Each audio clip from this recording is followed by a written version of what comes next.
Halo, sahabat literasi, sahabat pembaca.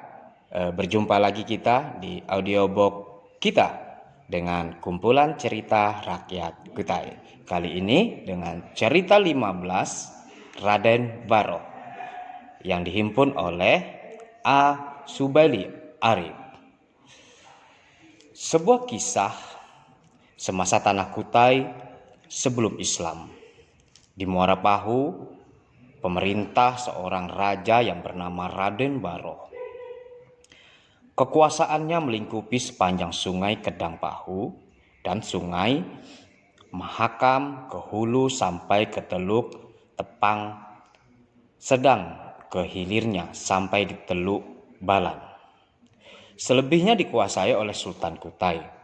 Pada waktu itu, yang menjadi sultan adalah Maharaja Sakti dan Maharaja Sultan yang bersemayan di Kutai Lama.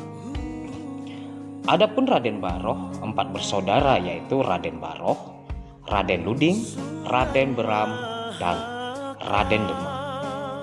Masing-masing mempunyai kekuasaannya. Sedangkan Raden Baro sendiri memerintah di Muara Pahu sesuai dengan zamannya pada waktu itu. Raden Baro tidak mempunyai istana yang disebut dari beton, terkecuali Lamin yang dianggap sebagai istananya. Adapun letak Lamin itu ialah di sekitar Jalan Pelita, yakni Kampung Teluk Tempadau. Sekarang yang menghadap Sungai Baro. Mungkin karena sungai itu tepat pemandian Raden Baro, lalu diberi nama Sungai Baro. Wallahu a'lam. Kembali pada dongeng Raden Baro. Karena Laminnya sudah tua, maka ia bermaksud mendirikan Lamin baru ke hilir dari Lamin yang ditempatinya.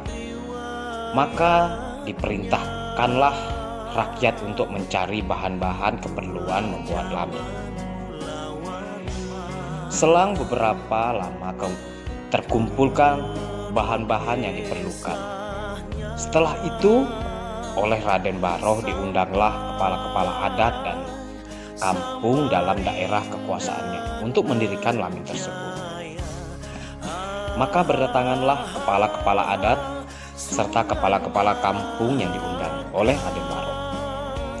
Di antara para undangan, nampak hadir juga Ayus, orang paling kuat pada zamannya. Wah, ini Ayus nih, paling kuat tuh. Ya, dilanjut. Seperti lazimnya adat pada zaman dahulu, oleh Raden Baro diadakan upacara makan bersama dan disebut ngeluran. Adapun upacara ngeluran ini masih berlaku pada rakyat di pedalaman. Waktu makan bersama ngeluran itu tadi oleh Raden Baro dijelaskan pada para undangan bahwa ia bermaksud mendirikan Lamin baru, mengingat Lamin yang ditempati sekarang sudah tua.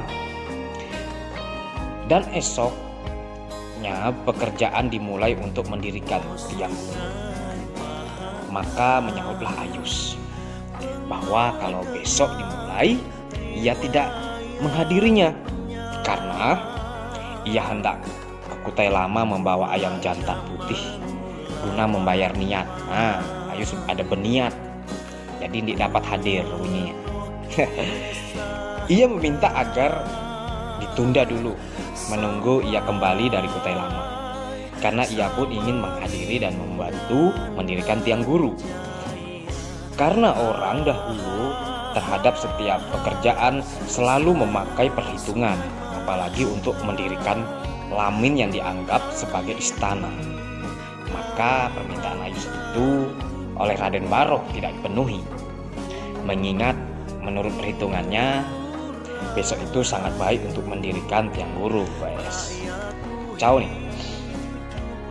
Konon pulau ke Kutai Lama merupakan perjalanan yang cukup jauh dan tidak bisa ditempuh pulang hari. Namun Ayus tetap meminta ditunda dan ia akan berusaha pulang hari ke Kutai Lama. Tidak mungkin pula hari ke Kutai Lama, kata Raden Baro. Maka jawab Ayus, apakah Raden Baroh tidak percaya kepada Ayus? Aku percaya, jawab Raden Baroh. Kalau begitu, baiklah, kutunda sampai jam 5 sore. Semestinya aku mendirikan tiang guru itu pada ketika naik matahari. Tapi karena kasihan padamu, aku bersedia menunda, asal jangan lewat dari itu. Baik, sahut Ayus. Maka esoknya sekitar jam 4 subuh, berangkatlah Ayus bersama ayam jantan putih membayar niat. Dengan lombong berpenanjakan tebu, salah menyusur rantau sepanjang Mahakam menuju Kutai Lama. Waktu perjalanan terus mentari meninggi. Sementara Raden Baroh dan para undangan harap-harap cemas menanti apakah Ayus benar-benar dapat pulang hari ke Kutai Lama. Adapun Ayus, setelah melihat matahari sudah sampai jam 4, sedangkan ia baru tiba di Luar Buah, maka mengingat waktu mendesak karena terikat janji dengan Raden Baroh, dirapatkanlah lombongnya segera ke pantai di dekat gunung Kampung Bugis Samarinda seberang. Maka naiklah ia ke gunung itu membawa ayam jantannya. Di atas gunung itu dilemparkanlah ayam tersebut menuju gunung Tinggalung. Ayam dalam bahasa Kutainya disebut Gunung Tebak Manok. Adapun Ayus setelah melemparkan ayam segera kembali ke Lombok, langsung mudik ke Muara Bahu. Akhirnya pada jam 5.30 sore hari itu tiba Ayus di Muara Bahu. Namun alangkah kecewanya tiba di Muara Bahu karena pekerjaan mendirikan tiang guru Lamin Raden Baroh sudah selesai.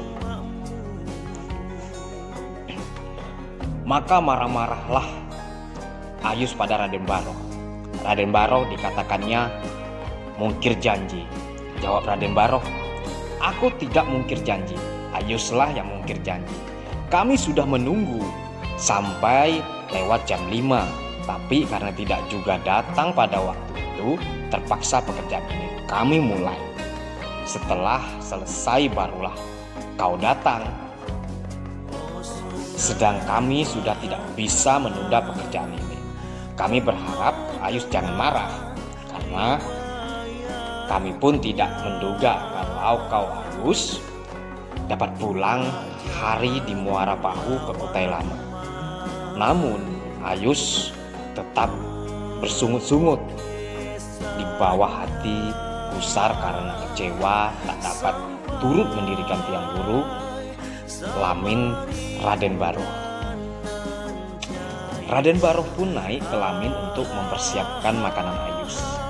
Dan setelah siap, maka dipanggillah Ayus untuk bersantap.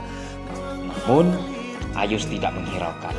Dipanggil minum pun Ayus tidak mau. Rupanya hati Ayus yang gusar tak dapat ditawar dengan nasi separ dan air minum selabu.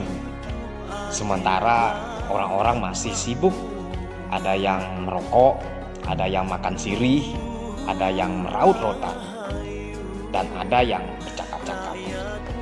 Hanya Ayus yang menyendiri di tanah, tidak mau naik ke Lamin berkumpul dengan orang banyak. Tiba-tiba satu-satunya anak Raden Baroh, laki-laki, berlari-lari bermain dengan teman-temannya lewat di hadapan Ayus. Melihat anak itu, Ayus menanyakan kepada orang lain, apakah itu anak Raden Baroh? Maka oleh tanya jawab bahwa benar, anak Raden Baroh. Oleh Ayus, anak tersebut ditangkap, dibawa ke tiang guru. Tiang guru sudah tertancap, dicabutnya, sedangkan anak tersebut dimasukkan ke lubang tiang guru. Kemudian tiang guru tersebut ditendaknya sehingga anak itu mati. Dan tiba-tiba darah putih anak Raden Baro itu mendidih keluar. Setelah melihat darah putih yang mendidih itu, Ayus pun lari. Sementara itu, orang-orang yang menyaksikan kejadian itu terkejut dan gunduh. Dan ada pula yang melemparnya kepada Raden Baro. Alangkah terperanjatnya Raden Baro mendengar kejadian itu, karena anak satu-satunya yang dicintai, pengganti Raden Baro bertahta, kini sudah tiada akibat perbuatan Ayus manusia celaka. Bagi Raden Baro, kini dunia terasa gelap karena hilangnya buah hati tempat mengharap. Maka oleh Raden Baro diperintahkan Panglima Apas dan para undangan lainnya untuk mengejar Ayus. Dengan menyusur Sungai Kedang Pahu, dilakukanlah pengejaran terhadap diri Ayus. Rupanya nasib mujur bagi Ayus, sementara orang yang mengejarnya menyusur Sungai Kedang Pahu, padahal ia lari menyusur Sungai Jelalau. Sehingga orang tak mungkin bersua atau bertemu akan dirinya. Adapun Ayus sesampainya di rantau Bohau di Sungai Jelalau beristirahat. Tangan usilnya yang membunuh putra tercinta, harapan ayah Raden Baroli bertahta, mengurat-ngurat di atas sebuah batu, hingga terciptalah patung dirinya, yang hingga sekarang kalau air dangkal bisa dilihat. Patung tersebut lebih dikenal dengan sebuah tempatung Ayus. Setelah selesai tempatung dirinya itu, Ayus kemudian meneruskan perjalanan menuju Sungai Lawa. Sesampainya di hulu kampung Lotak, ia beristirahat lagi ke sana. Duduk berkalangkan batu. Itulah sebabnya hingga sekarang batu tersebut terkenal dengan sebutan batu Kalang Ayus. Sementara orang-orang yang mengejar Ayus tidak bertemu, maka mereka pulang kembali ke Muara Pahum mendapatkan Raden Baroli. Raden Baro, sepeninggalan mereka mengejar Ayus tadi, jatuh sakit. Sudah diusahakan obat-obatan dan tawar-menawar, namun penyakit tidak berangsur kurang. Rupanya hilang putra tercinta, meracun Sukma, merusuk raga. Maka oleh Raden Baro, karena dirasa diri tiada berkurang, digagalkanlah pembuatan lamin. Para undangan sebagian kembali ke kampungnya masing-masing, dan sebagian lagi gaduh dengan penyakit Raden Baro yang semakin hari semakin parah. Berakhirlah anak seseorang. Puas sudah usaha, obat dirimu tawar dikaji, namun penyakit jangankan berkurang, malah sebaliknya semakin parah. Waktu berjalan terus hingga lebih 6 bulan sudah, namun Raden Baro tetap terbaring di peraduan penderitaan sakit. Pada suatu hari, kepanggilan nyalah Patih Anta Juanta, Patih Anta Waru, serta Panglima Apas, karena sudah terasa oleh Raden Baro penyakitnya tak akan sembuh. Bersama Patih Anta Juanta, Patih Anta Waru, dan Panglima Ampas, dimusyawarahkan nasib kerajaan Pahu selanjutnya apabila sampai masanya ia berpulang menghadap Sang Yang Tuhan. Dijelaskan oleh Raden Baro bahwa ia tidak mempunyai keturunan lagi karena putra satu-satunya sudah mati dibunuh Ayus celaka. Yang ada hanyalah keponakannya 2 orang, yaitu Yuda Patih dan Remaung Jaya. Namun mereka keturunan Biniga, tidak berhak menduduki tahta pengatur kuasa. Maka menyahutlah Patih Antajuanta mengingat kerajaan Bahu sejantangan sejujuran dengan kerajaan Kutai. Maka bagaimana pendapat Raden Baroh kalau seandainya kerajaan Bahu ini diserahkan kepada kerajaan Kutai? Mendengar pendapat Patih Antajuanta itu, Raden Baroh meminta bagaimana pendapat Patih Antawaru dan Panglima Ampas. Mereka pun sependapat dengan pendapat Patih Antajuanta demi kepentingan kerajaan Bahu di kemudian hari. Mereka percaya di bawah perlindungan kerajaan Kutai akan terpelihara rakyat Bahu, karena mereka semua sependapat. Maka Raden Baroh pun setuju akan pendapat tersebut. Maka mereka pun berencana untuk pergi ke Kutai Lama menghadap Maharaja Sakti dan Maharaja Sultan di Kutai Lama, menyerahkan nasib kerajaan Bahu dan rakyatnya.